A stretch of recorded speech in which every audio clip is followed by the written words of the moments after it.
Welcome to the Bastard Den here on Max Inc. Radio as we welcome Soul Shaker into the Bastard Den.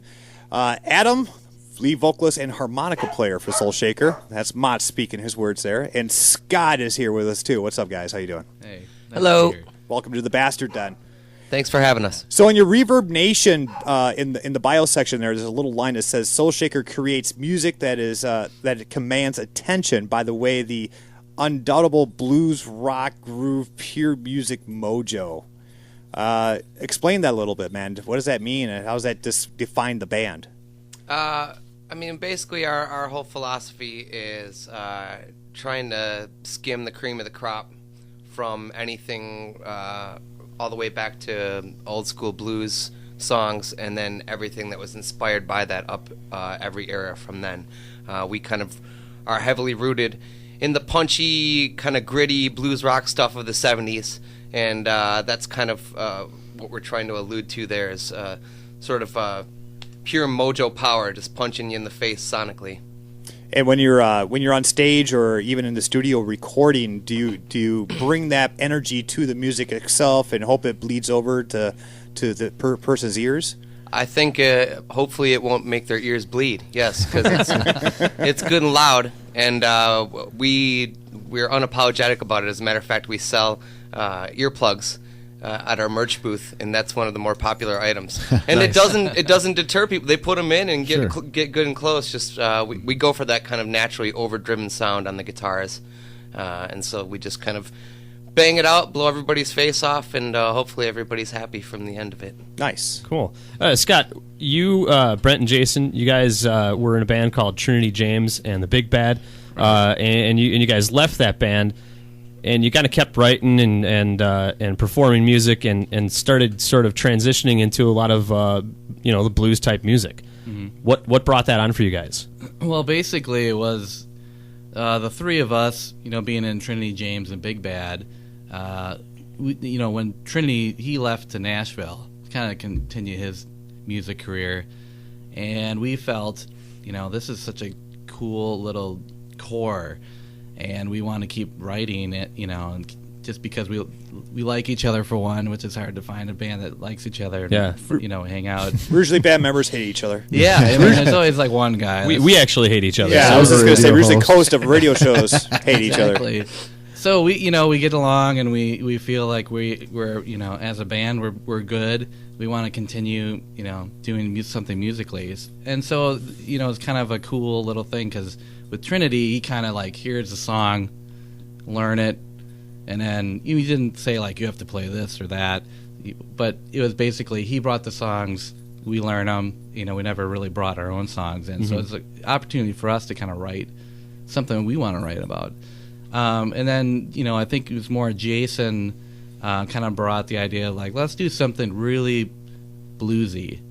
And so originally this band, was kind of supposed to be, like, just real bluesy, straight-up blues band. And kind of the more we brought in, like, covers to learn, it kind of turned into, okay, it's blues, but then there's some rock. It's more blues rock. And then the more we kind of play with stuff, and then even when we brought Adam in, he's got his influences too. It's really not bluesy anymore. Or it's got blues influences, but it's more like 70s rock and like Free and Humble Pie and that kind of thing. So, Well, and blues and rock music, they go together. I mean, they really do, in so many different ways. So that's an easy transition to go from that and the other. So Adam, we're just mentioning you're the final piece of Soul Shaker. How'd you get to meet these guys, and how'd that all come about? Brent King and I were co-workers over on the west side, Good and Loud, RIP. We were working over there for about a year, and the more that we talked music and the more that we kind of inadvertently showed enthusiasm for this or that song that we heard on the iTunes playlist or whatever, I'd be like, oh man, I haven't heard that Black Crow song in forever. I haven't heard that Government Mule song. I love that. And we just kept talking, and Brent's finally like, hey, we've been looking for a singer. I know you sing. If you think you can sing that kind of stuff, and I know you play harmonica, that sounds like a perfect match. And that was pretty much it from there. Nice. I showed up at practice. They had about 5 succinctly put together songs. 3 of which ended up on our demo. And I just took the 5 of them home, banged them out, wrote some lyrics, and it felt really comfortable. And then we just took off from there. So that's awesome. Yeah. You guys just released a self-titled EP that you alluded to here just a minute ago, and we also just spoke to the fact that you're going to eventually turn this into a full-length album. So tell us about the EP and what people can expect from that, and then how that's going to turn into a full-length. Sure. The EP is going to now be, we've got the 3 songs in the demo, and then we'll have 8 songs that we just added that we're currently mixing, and then going to take down to Chicago and master. We kind of did it in reverse order. A lot of bands kind of pay their dues on the road and everything else, and then get into the studio, and we felt like what we were working with was succinctly put together enough to bang those first 3 out and then catch up the rest for a full album. And that's kind of what we're shooting for now, is not exactly trying to hang them around the sound of the original 3, but they all fit together because we've been playing them in shows for the last 2 years now. So it's going to be called Mojo Hand Me Down. Continue going with the theme of Mojo. There. Yeah, that was something that popped into my head when we were sort of brainstorming, and just felt right. It felt like it described kind of in essence what we're doing anyway, which is taking a note from the blues and bringing it forward into the current times. So right. So do you guys have any expectation of release date for this? We would hope by the end of the summer at the latest. Okay. We were trying to cram in some stuff and maybe get it by the beginning of the summer, and it would have been forced, and we didn't want to do that. We wanted to take our time with it. Right. So Right. We want to get it right before we kind of give it to people. I would imagine there might be some sort of a, we might release a track or 2 once we get the mix done or something like that, just to give a little tease and let people hear what we've been doing. Definitely. Scott, it's raining mamas for you guys here in Soul Shaker, and that's awesome. Congratulations. Brent, the drummer, he's not here, but he's up for a Mama nomination. What is it? Best drummer, best instrumental. It's either percussionist or drummer. I mean, I think it lumps There's into a the big same distinction thing. there. I might add. It does, and because I can remember. drum, but I can't do percussion. Whatever. Right. Hey, Either way, Brent can do both. yeah. The band itself, though, Soul Shaker, is up for Best Performer of the Year in the rock category. Right. What does that mean to you or to the band to be nominated for a Mama like that? It's pretty cool. We try not to, make a award like that, like, make or break us. But it obviously is cool to kind of be recognized, and it's even cooler. I think about being like rock performer, because we think our performance is like kind of where we come alive. Like we think the record is good, and even like the new full length is going to be really good, but we don't think that necessarily sums us up. You got to see us live to really kind of get us, and I think a lot of people relay that back to us. We're like, wow, live you guys have so much energy, and like I haven't heard songs like that, since Bad Company in the 80s or something. Right. Well, I know for us too. The live shows that we've gone to see, in recent past now, we've been doing the show for a year. One of the things that totally distinguishes things, one show from the other, is the energy put forth by the band. They if they can pull you in and make you part of the show without you even realizing it, Right. that's a great show. You could actually have less talent and have a great live show and be for better sure. than a band with a lot of talent and have a kind of a lame stage show. Yeah, we like to take the same, kind of blitzkrieg attack method, whether we're playing a little, 30-person bar, whether we're playing a big festival. Just kind of like go out there, bang it out as hard and as energetic as we can, and it shows because we get a lot of compliments for that. So we're glad people are realizing this and then taking it the step further and nominating us for such awards. So. Yeah, cool.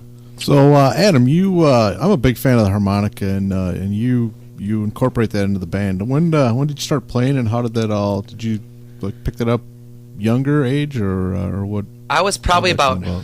I was about 10 years old or Oh, so wow. when I had an uncle who just kind of in his free time he chased the music back to the root by way of the blues, because he was into bands like Free and Aerosmith, and Yeah. I've got pictures of me at 2 years old with an Aerosmith T-shirt on and stuff like that.